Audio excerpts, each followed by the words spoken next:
Hujambo na karibu mtazamaji wa Tanganyika TV ambayo inakuletea mambo mengi sana kuhusiana na mambo ya siasa, mambo ya usalama.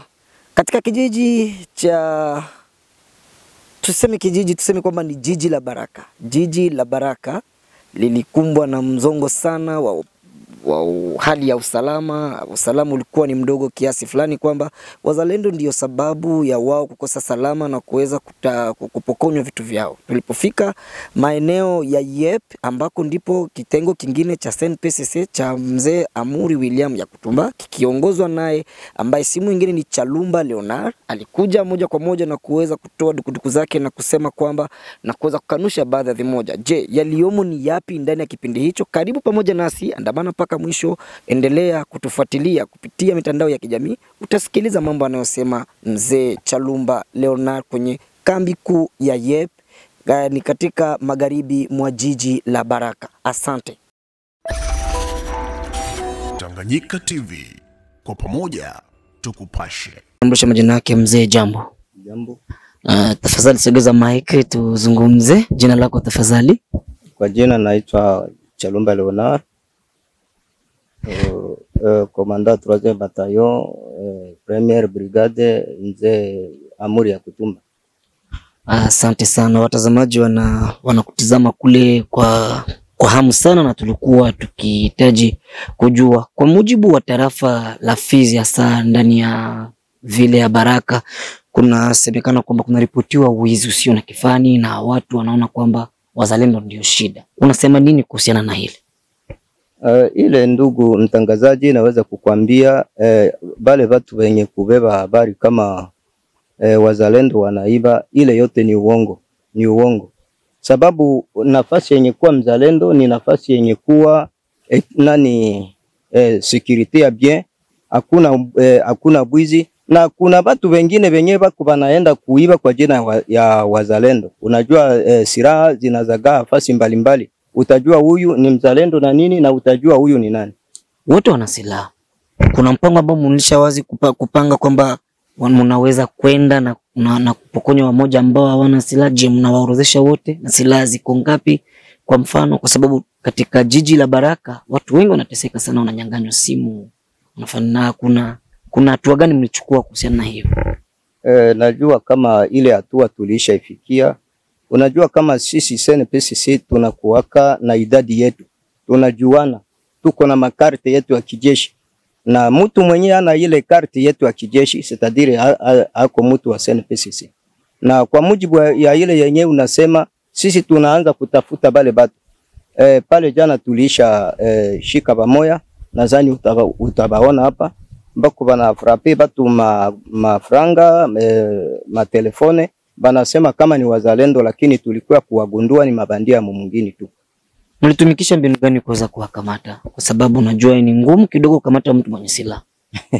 Unajua kama sisi tuko na na sources zetu, ile yenye tunaita machambre noire yenye kuwa pale. Bachi yetu mzuri walienda kushika mtu wetu wa chambre noire, ndio akatupigia simu pale alikuwa anaisha bapa deja franga na telefone. Ensuite tukafika pale tukamshika. Hongera sana mzee. Okay. Kwa kumalizia ili mchakato wa upotefu wa ukosefu wa usalama ndani ya jiji la Baraka, raia unaweza kaambia nini kuhusiana na hili? Maana wenyewe ndio wanakuwa na shida sana. Sawa, unajua ya kwamba sisi tulikuwa kati ya operation kule Nyangezi na Bukavu kule, unajua ile. Sasa wakati tulisikia huku vraiment abichange usalama unakosa, mzee akanisukuma nifike mjiji ya Baraka ili kuleta amani. Na wakati nilifika hapa, unaanza kuona sura mzuri, akulie tena risasi na bamwizi tunaendelea kukamata. Hilo swala la risasi linaanza kulia kama mahindi yanayokaangwa ndani ya chungu. Unadhani hili swala la masase kabisa litatokomea na litaisha kabisa kulia ndani ya jiji la Baraka? Ndiyo, raia ijipe moyo, tutumike kazi sisi wote pamoja, kila kitu kitaisha. Na kwa mujibu hivi deja sisi tunafika hapa, kila kitu kitamalizika. Tunakushukuru sana mzee, tutegemea kupata kwa wakati mwingine, lakini neno lako la mwisho kwa serikali ambayo unaikuta, maana hapa kuna jeshi mbili, kuna jeshi la wazalendo na FRDC. Je, mnatumika kwa umoja na unawaambia nini? Ndiyo, nadhani hata raia inaanza ona sura mzuri, sababu tulikala pamoja tukachanga jeshi, tukaunda PM iko inatembea busiku mchana mwingine. Nadhani hata raia inaanza ona kwa macho, sababu tutashirikiana na serikali, tutumikie pamoja na kila kitu kitakuwa sawa. Ni shamba la vita, wewe ni mpambanaji kweli, umetoka kwenye shamba la vita na umeingia katika jiji la Baraka. Vile vile diliwahi kufika pale Luvungi, Kabunambo na Katogota kwa kiasi fulani kabla unataka kuingia Katogota hivi. Tunaona kweli mko katika shamba la vita. Wewe uliishia hadi wapi? Mimi niliishia Nyangezi. Nyangezi. Kweli mlipambana. Na katika kupambana kote ulihisi ugumu kwa wapi zaidi, hasa kwa upande wa wazalendo, hasa kwa watoto ambao ulikuwa nao? Ugumu wetu sisi uko mu nafasi moya wala nyingine. Asante. Kuhusu ration ya kupatia batoto, kuhusu pesa za mshahara, sisi hatuyajali, lakini tungali tunapenda tugomboe nchi yetu tu. Ensuite serikali itatusaidia kwa kupata kila kitu. Asante. Hapo kwenye msaada hapo ndo tunakazia zaidi. Kuna kamba ambazo zinaanza tarafa nzima ya Fizi. Kuna kamba takriban zikiwa ndogo zinaweza kuwa 50 hivi. Zikiwa ndogo zinaweza kuwa kamba 50. Na kila mtu akipita anatozwa buku 1,000. Hazijawafikia hizo pesa kweli? Negative. Pesa za kamba hazijatufikia na hatuna haja ya zile pesa za kamba, ila tunapigania tu nchi yetu kwanza, kisha tunaomba serikali ituonee huruma, itatupatia msaada kipesa. Lakini kwa mujibu wa kamba atuone zile pesa za kamba na atujali zile pesa za kamba, sababu hazina faida kwetu. Unahisi hizo franga zinaenda wapi? Unajua kila mtu donc unaweza uliza wale wenye kutia kamba, sababu unajua kila kamba iko na jina yake. Kamba ya fulani, kamba ya fulani, kamba ya fulani. Kwa jina bananiita Chalumba Leonard. Wewe hauna kamba pale? Hautakuta kamba yenye kuitwa kwa jina ya Chalumba Leonard. Negative. Hamna. Zone mzima ya Fizi hautaona, lakini niko napambana kwa haki ya kupigania nchi. Napambania kiuzalendo tu. Okay. Unaweza kuambia wale wazalendo, kwa sababu wazalendo ni wengi. Kuna wazalendo wanaoshika bunduki na kuna wazalendo ambao watazamia kwa mbali sana. Sasa kwa mfano kuna wazalendo wanaopatikana Marekani ambao walijiunga wakasema kwamba wanaweza kuwa wanasaidia wenzao wazalendo, na kuhusiana na hilo pengine wanaweza wakawasaidia. Unaweza kuwaambia nini kama vile msaada ambao unaweza kusaidia kwa sasa? Ndiyo, najua ile yenyewe unasema mtangazaji, mimi naijua. Huko mzalendo wa moto na mzalendo wa baridi. Ndiyo. Mzalendo wa baridi ndio mwenye kuwa inchi inje kule, anatusaidia kipesa kidogo ya kutusaidia kupata nguvu tumbo wakati tuko mshamba la vita. Bale tunaweza kuwaambia wajikaze sana kwa kutusaidia, sababu tuna ugumu wa kupata nguvu tumbo, tena tuna ugumu wa kupata hata sabuni ndani ya vita. Unaona unapambana siku kwa siku, nguo ni moja, alafu unakuya ona chawa zinaanza kukutoka sababu ya kukosa sabuni. Ndio.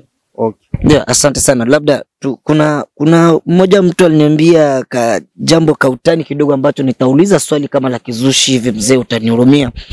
Kuna mtu aliniambia sema kwamba kuna mwanajeshi mmoja wa mzalendo akifa anaacha na hakikisha wa soda wa M23 wanafariki hata 60.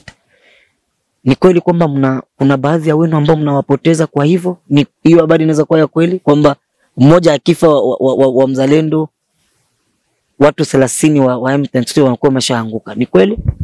Unajua kama ni vita ngambo yetu kunaweza kufa na ngambo ya adui kutakufa, sababu tuko tunahakikisha kama tuko tunapiga adui, sababu tuko tunaona mamaiti, tuna wachaji hata na silaha. Zile silaha tunazichaji kwenye maiti, ndio tuko tunahakikisha kama tuko tunawau. Hamjawahi kupewa na serikali silaha mnazichukua kwa maadui? Ndiyo, na ile ni ya kuhakikisha serikali haijawahi kutupatia silaha hata moja. Naam. Na kama mtu anafariki, kwa mfano kulikuwa na watu 12, mmoja anafariki, unawaza familia yake mnaitumikia namna gani? Mnailinda kwa aina gani? Sisi hatuna nguvu ya kulinda ile jamaa, sababu hatujawahi kuwa na kitu. Hauna nini, utafanya nini? Najua ile njoo yenye tatizo sana. Utakuya kuta mtu anajitoa kiroho na kimwili kupigania inchi, ako na watoto wenye kusoma, ako na jamaa, lakini siku moja anaenda kupatikana mshamba la vita, jamaa inahangaika mpaka kwa sasa. Ndio. Labda wito wako wa mwisho kwa vijana ambao bado wanasinzia kujiunga pamoja nanyi kwa ajili ya kumpiganisha adui, na kwa wale ambao wanawasaidia kipesa pengine, au kwa serikali pia iweje kwa kuwasaidia, unatoa wito gani wa mwisho? Mimi naweza sema kama kwa nchi ya Kongo kila mtu anapaswa kuwa mzaliwa na mzalendo wa nchi yake, sababu sisi wote tukisha kuwa wazalendo na wazaliwa tutajua namna gani ya kupigania nchi. Nchi yetu inavamiwa. Tukifunga macho kwa kupigania nchi yetu wala kujitoa kwa kupigania nchi yetu itaenda na adui. Hatuna paya kuachia adui nchi. Sasa sisi tutaenda wapi? Tutaacha watoto wapi? Kila mmoja wetu, kijana mwenye kuwa mwingine, ni mama, ni baba, ni fie, tunapaswa tujitoe kwa kupigania nchi yetu. Nakushukuru mzee. Okay. Asante. Habari za muda huu mpendwa mtazamaji wa Tanganyika TV. Kwa jina naitwa Suzana Mbokile, natokea kitengo cha biashara na manunuzi hapa Tanganyika TV. Nipende kuchukua fursa hii kukukaribisha hewe mfanyabiashara kutangaza biashara yako pamoja nasi. Maana katika ulimwengu huu wa sasa, media kama Tanganyika TV ndio mahara pekee ambapo unaweza kukuza na kuendeleza biashara yako. Haijalishi ni biashara ipi unayofanya, ina mtaji mkubwa au mdogo. Tanganyika TV inaweza kukuweka karibu na wateja wako na kukuza manunuzi ya bidhaa zako unazouza. Hebu fikiria, hata vikundi vya maendeleo tunawezaje kuendelea bila kujitangaza? Karibu utangaze nasi, hewe mfanyabiashara, mjasiriamali, mwanamuziki, wanasiasa na wengine wote, karibuni sana sana sana. Unaweza kuwasiliana nasi kupitia namba zetu za ofisi zilizopo hapo chini. Hata kama una matangazo, Tanganyika TV tunaweza kukutengenezea, kwa sababu tuna wafanyakazi na madirector wabobezi waliobobea katika shughuli za video production na graphic design.